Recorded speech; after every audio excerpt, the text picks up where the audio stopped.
বিসমিল্লাহির রহমানির রহিম। নবম দশম শ্রেণী অনুশীলনী 9.1 ত্রিকোণমিতিক অনুপাতের 7-এর ক প্রশ্নটি, এটাকে আমরা বাম পক্ষ সমান ডান পক্ষ প্রমাণিত করব। তো সেই ক্ষেত্রে আমরা সব সময় যেটা লিখে থাকি লেফট হ্যান্ড সাইড সমান লিখে রাখছি। এখন আমাদের কাজ হচ্ছে কি এটাকে 1-এ প্রমাণ করা। তো আমরা এই সমস্ত জিনিস প্রমাণ করতে গেলে যে কাজটা করি সেগুলো যেগুলা সাইন কস বাদ দিয়ে যা থাকবে, যেমন আছে কোসেক সেক, এই কোসেক সেকটাকে ভেঙে দিব। কিভাবে ভাঙাবো? সাইন কসে রূপান্তর করতে গেলে যেভাবে ভাঙানো প্রয়োজন সেইভাবে ভাঙাবো। তাহলে কোসেক এ সমান আমরা জানি 1/, সাইন এ। আবার সেক এ সমান আমরা জানি যে 1/, কস। তাহলে এই কোসেকের জায়গায় এখন বসাবো 1/sin, সেকের জায়গায় আমরা বসাবো 1/cos।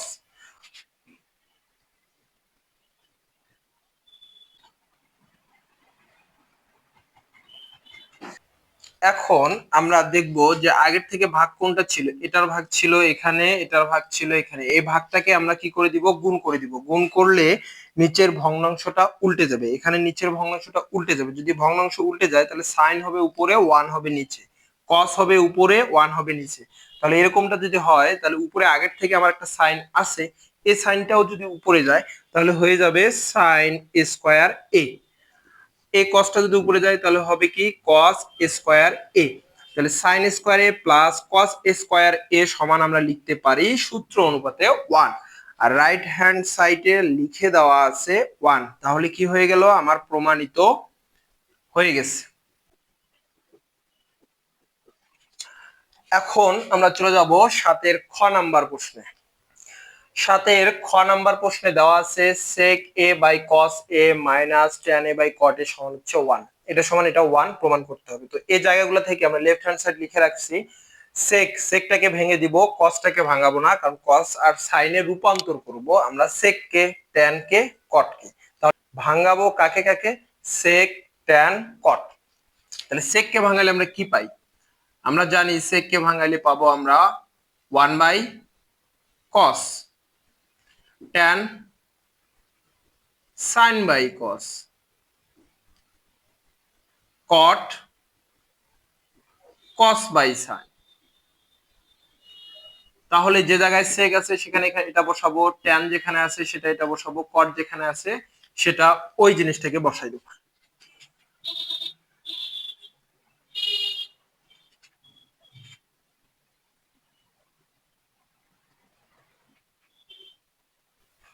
এখন বড় যে ভাগটা আছে যেটা আগের থেকে ছিল সেটাকে গুণ করে দিলে নিচেরটা কি হয়ে যাবে?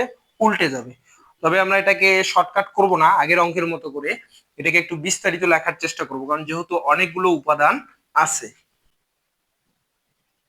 গুণ করে দেওয়ার সময় দেখো যে এখানে আছে cos, আমরা কিন্তু জানি কোনো কিছু নিচে কিছু না থাকলে 1 থাকে, তাহলে এটা হবে 1/cos। এখন এটা ঠিক থাকবে, নিচেরটা উল্টে যাবে।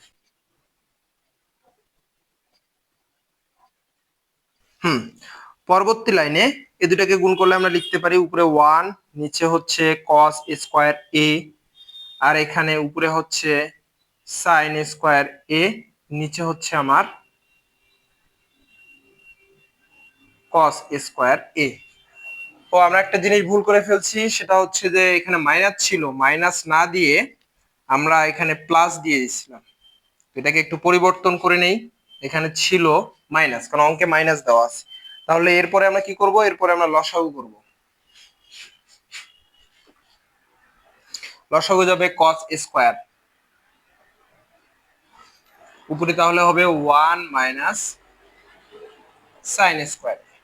আমরা কিন্তু একটা সূত্র জানি, এর আগেও লিখে দিছিলাম অন্য অন্য ক্লাসগুলোতে, যে sin square a plus cos square a সমান 1।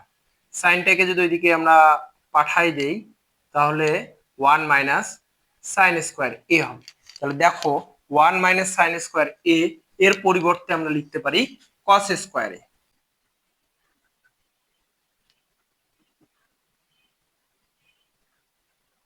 তোমরা সূত্রটি সাইড নোট হিসেবে দিয়ে দিবা, তাহলে ভালো হবে। cos স্কয়ারে ক্যান্সেল হয়ে গেলে 1 হয়।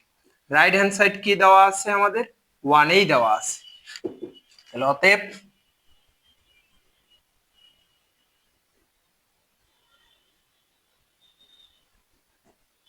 প্রমাণিত। 7 ক খ শেষ করলাম। গ নং এর জন্য অঙ্কটি নেক্সট ভিডিওতে দেওয়া হবে।